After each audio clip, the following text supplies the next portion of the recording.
د مکی مکرمه د خار ډیر نمونه دي او قران کریم هغه را نقل کړي دي. مشهور نوم هغه مکه دی. هو الذي كف ايديهم عنكم وايديكم عنهم ببطن مكة من بعد ان اظفركم عليهم. قران کریم دغه ځای د دې خار نوم را نقل کړي مکه ټکی او د دې لفظ معنا دا ورانول اټاول ختمول.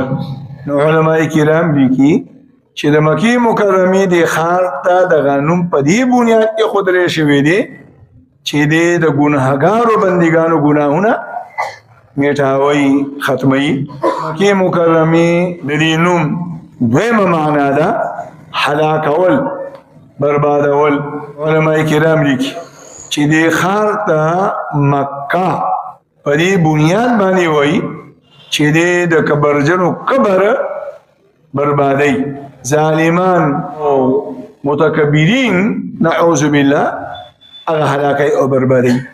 د قرب قیامت په وخت کې به دجال دا ټول عالم شان کی ټول ازمکه بچان کی او د ازمکه په یو ټوکړه باندې به داغه قدمونه لګي ما سوا د دو خاریونه یو د مدینه منورې خار او بل د مکه مکرمه. د مکه مکرمه د خار حدود ته بدلنا دجال نشي ننوته. د مدینه منورې د خار دی حدود ته بدلنا دجال نشي ننوته.